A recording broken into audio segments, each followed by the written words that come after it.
he's a retired fireman, sorry.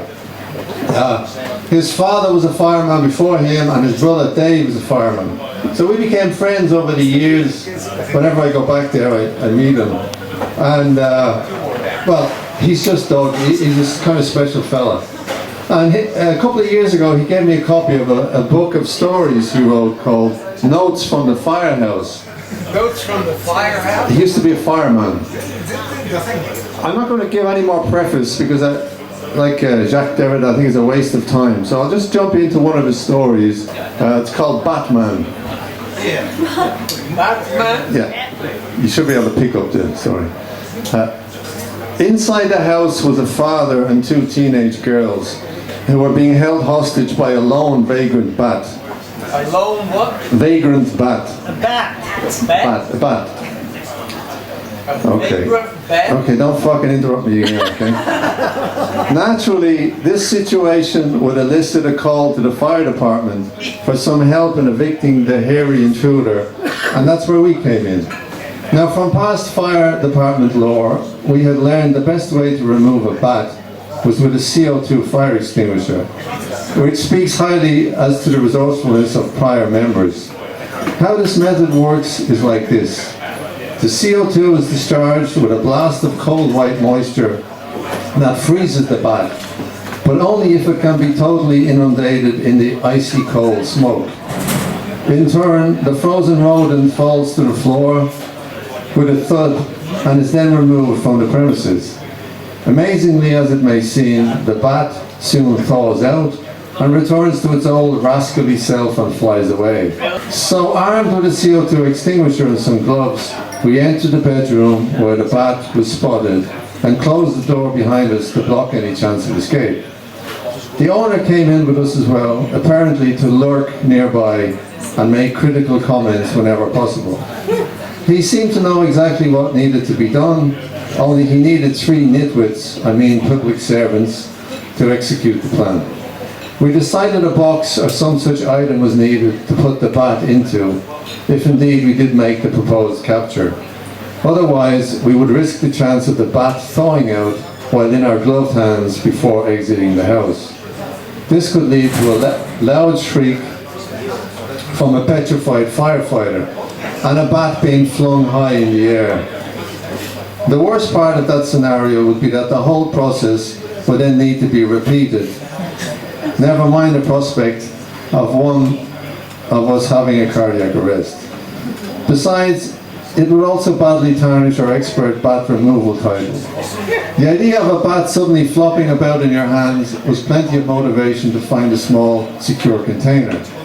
After a brief search, Fenway found a small wicker basket with a nicely fitting cover and said, "It's empty, except for this," as he held up in the air a piece of lacy material for us all to examine. We stopped to look at the basket, which was the perfect size, and then the lacy material that Fenway was holding up to the light, trying to identify. Finally, realizing what he was holding up for examination was probably the sexiest piece of underwear that belonged to the man's wife, he dropped it to the ground and said, "Yeah, I'll just put those right there," as his face turned 3 shades of red. The man looked on with a slight grin and pretended he didn't notice. Now, with the basket in hand, there were no other reasons to delay any longer. It was time to try to capture the bat. In the bedroom, there were voluminous drapes surrounding the windows. The intruder was barely visible, hiding inside one of the many folds. Fenway was holding the wicker basket. Philly was shining a handlight on the drapes, and somehow I had ended up with the gloves on and the CO2 canister.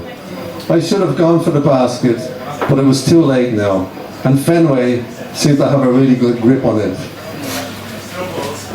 Carefully, I placed the nozzle of the canister near the bat and engulfed him in a huge blast of CO2. Too much, actually, but at this point, I was a little trigger happy and figured better too much than too little. When the smoke cleared, the bat wasn't in the crease of the drape anymore, but he wasn't on the floor right below either. Cautiously, I poked at the drapes, but I still didn't see him. With concerned looks, we stood staring at the drapes, hoping maybe the bat had disappeared entirely like some magic trick. No such luck. After a moment, he crawled out from the shadows into the room. He didn't look too happy either. He seemed to be eyeing the lot of us with an angry expression. We backed up a bit in unison. Then up he flew, which sent us all ducking. He landed on the ceiling above us.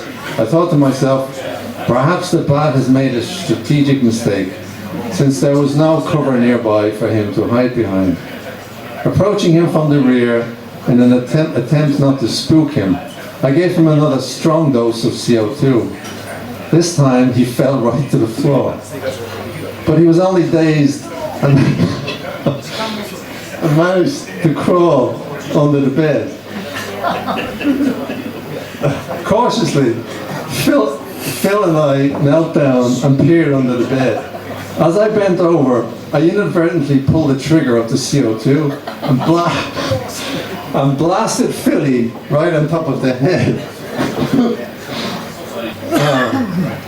He yelled and jumped up from the chill of the blast, and I jumped up thinking the bat had done something to him. But upon seeing the CO2 frost melting on his head, I realized it was not the bat, but yours truly, who had done the damage. The citizen, the only witness present, was beginning to look at us with a quizzical frown. Obviously an opportunist, he chose this moment to question our ability to capture bats. With my most humble look, I offered him the gloves and the CO2 container, asking him, would you like to give it a try? He didn't answer, but somehow I sensed he would rather stand by doing nothing and just watch us with a look of quiet disapproval. Well, that wasn't going to get him anywhere, almost finished. We had become immune to disapproving looks. And the bat, sensing the confusion and realizing we had forgotten all about him, seized the moment. He flew up in the air, which sent us all ducking towards the floor. This time he landed on top of the dresser mirror. Phil told me, we don't have much CO2 left, so make it good. We're running out of chances. But with renewed fervor, I came forward like a man on a mission. Holding the nozzle just a few inches away from the bat, I let him have it. He fell down behind the dresser like a brick. But was this some sort of a ploy on his part? Rather than peek under the dresser, we took no chances and moved the whole thing to inspect the area.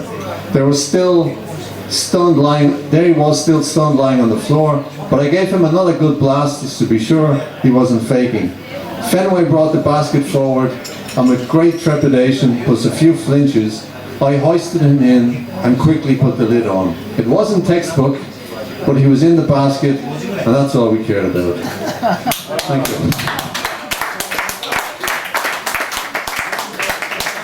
Did you find the keyboard? No.